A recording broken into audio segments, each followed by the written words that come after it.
Igiswahili cya Kagame n'ikinyarwanda. Ariko Kagame avuga igiswahili atazi. By the way, nako kutamwijambo ngena niko Kagame avuga n'igiswahili cyiza ariko kira nanjye ndakizi beta ko nahigiye muri isi.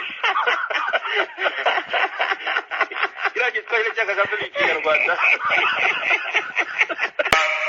Il est irréaliste et improductif, voire suicidaire pour un pays de notre sous-région, de penser qu'il tirerait toujours des dividendes en entretenant des conflits ou des tensions avec ses voisins.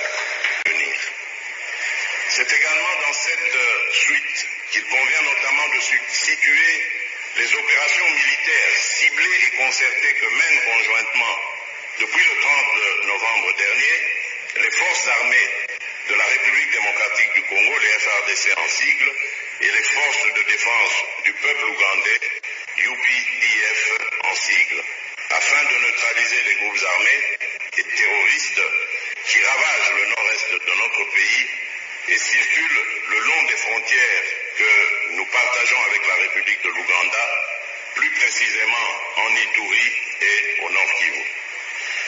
Je rappelle que ces opérations sont fondées sur des accords fondamentaux existants entre les deux pays et les FPR ishaka kumvisha abantu ko President Kagame adahari mbese ritarimo noneho natwe tujya mu mutwe bikaba tutamubona tukumva ko ibintu byarangiye donc ndagira ngo mbwire abantu ntabwo u Rwanda ari President Kagame.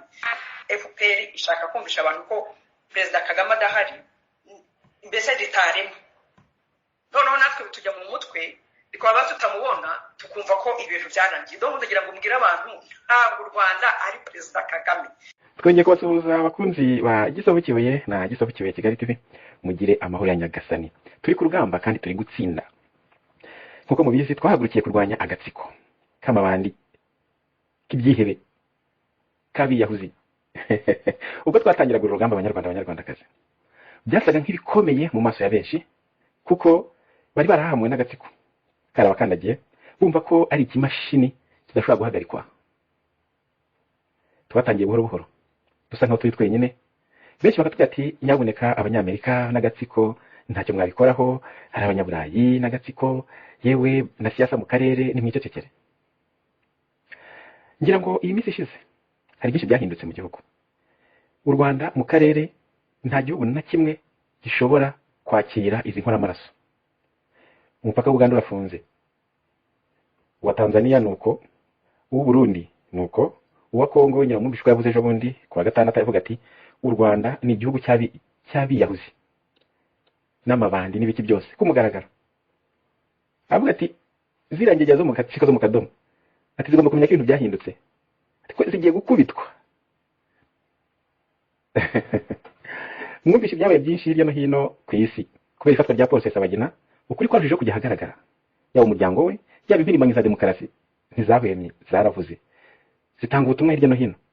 Inteko zishinga amategeko z'ibihugu by'i Burayi na Amerika ziraterana ku bw'icyo kibazo, ku karengane atari ukwangunira Rusesabagina wenyine ahubwo ni ku banyarwanda bose. Umusaruro rero urakomeje.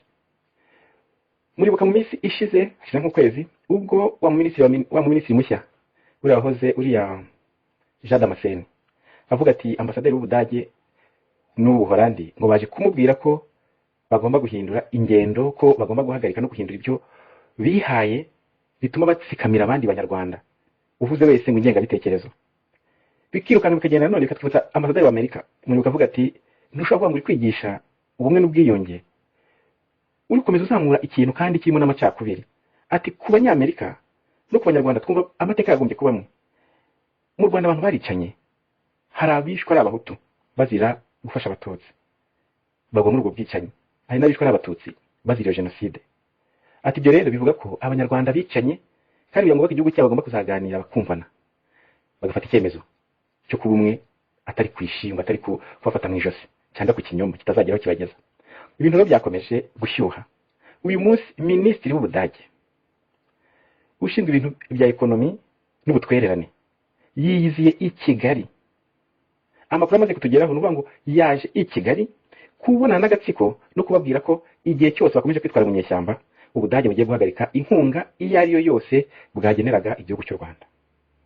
Bababwira ngo bagomba gufungura urubuga rwa politiki, bagomba gufungura imfungwa za politiki, bagomba gufungura abanyamakuru bafunze bazira impamvu za politiki, ko nibitaba ibyo ngo bashake na opposition baganire.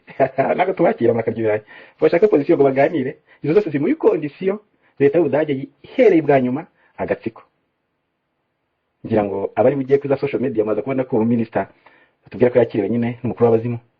Ariko inkuru nyamukuru muri ibyo byose ni icyo ngicyo. Ubudage n'ushaka kujya gukorana n'amajuru n'amadayimoni n'amagini.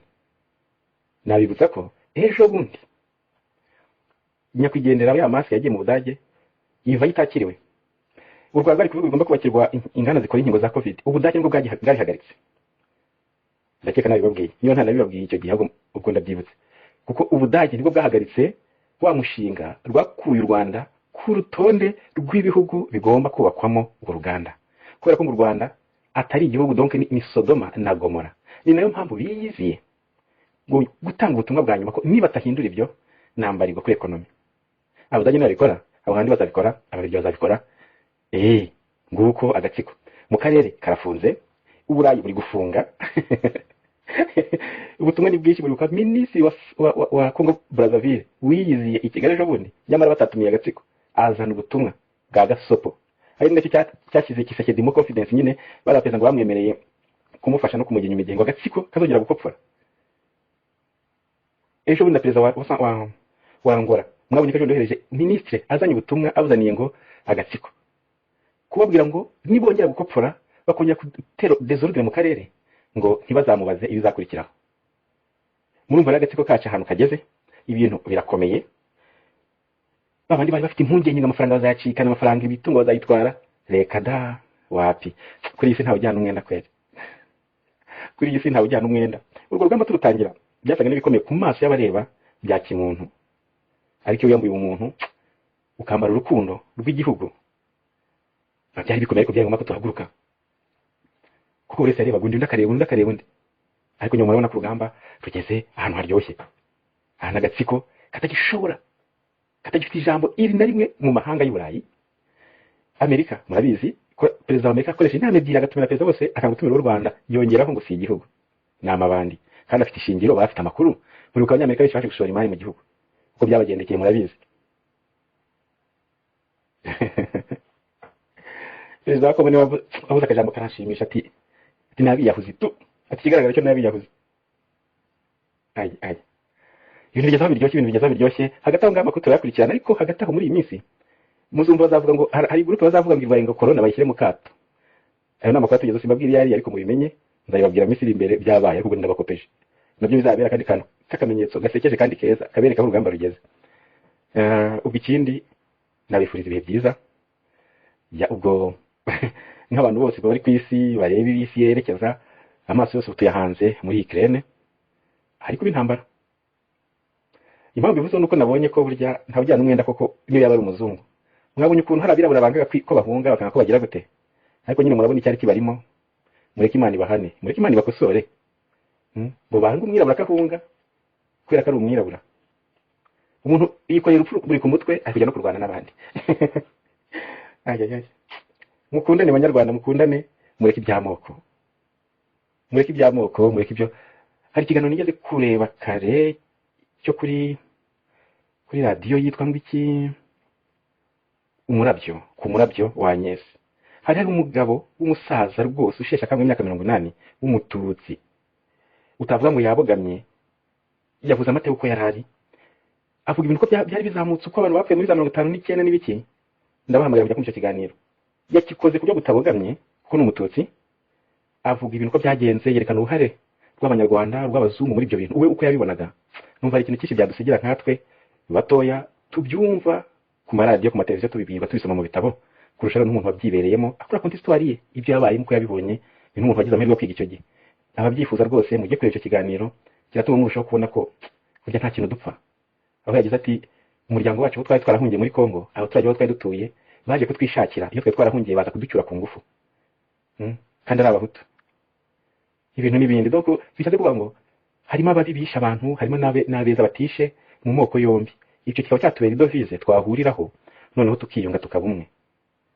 bigakora cya kintu hari bamwe abatutsi bumva ngo abahutu ni babi n'abahutu bumva ngo abatutsi ni babi, ugasanga nicyo kigeragezo cy'ubuzima afite kinamugoyeye, ntabyungukiramo ko bimusenya umutima, bimurya, bimumena amanywa nijoro. Ariko tubirenze amahoro yaza, tubirenze tukirengagiza hano bava amahanga, amahoro yagaruka mu gihugu. Nuko bimeze. Hari abadusabye bati Gisovu, ibira bintu bya za Ukraine na Amerika n'Uburusiya ubibona gute, ati wazageza icyo bivugaho. Ba ntacyo nabivugaho gikomeye kidasanzwe, kitari kuvuga ngo abanyaburayi cyangwa reka nkihore rero nzabigarukaho, ariko mu kindi gihe, mu kindi kiganiro. Hagati aho icyo tutsimbatiraho ni ubutumwa bwazanywe na Minisitiri w'Ubutwererane bw'Ubudage ku Gatsiko, avuga ko niba badahindura ingendo bakayikora zina mfungwa biragoye, bazarikora se Rusesabagina. Ntago mbihamwe, bari kure bayidamange bajye muri opposition kwihamaganize baganire nishinjo ryabo. Ntago mbihamye. Ubwo rero bidutera ingufu n'imbaraga, twe tubagiserere, twe tubatake, kubera ko ubu nta buvugiro, nta buhungiro bafite. Ubu ni abacu, Imana yabatugabije badushyira mu biganza. Hari bandi bibisusirane binda ndende, babandi banga ngo kuzakorwa n'isoni, bashaka abanyeshuri kuzakorwa n'isoni. Ewana abanyeshuri kuzakorwa n'isoni. Reka nze mbakiro kano kantu ni nk'agakomedi mukumve. Umuntu akubwira ati njyewe ndabona uyu muntu ati kame mu ni kanaka nyawe yakagombye kuba azi Icyongereza, n'urugero mbahaye. None yakora nka disikuru kumva Icyongereza ntacyo no kuvugamo n'ijambo, akabikubwira ko yumvise ko rwose bimunaniye kubikora kandi ko yakagombye, akanakumisha ko atari ubivuze nyine atari we, ariko yarenga umugari akakubwira ngo kanaka ngo ariho namubonye.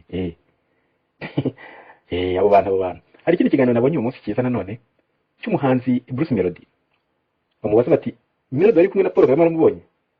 Umuhungu rwose avuga ati yewe wowe nabonye ngiye Miss Rwanda, Miss nibagize izina rye, ariko abishaka mujye kwiza icyo kiganiro muze kukishaka mu kireba. Bamwaza ati wabonye Paul Kagame mu masengesho, umutifati wapi nta bamaze abonye Paul agataye kugira undi yabonye. Wabonye Paul ati nabonye ise wa Miss mushyashya w'u Rwanda. Wabonye Paul akizanira ibindi. Mubabare mu gice cyo gushaka ikiganiro cyo kirabereye kukuri, nuko twagombye kumifura ntitubifura. Ushaka kutiteranya ariko ntusenye,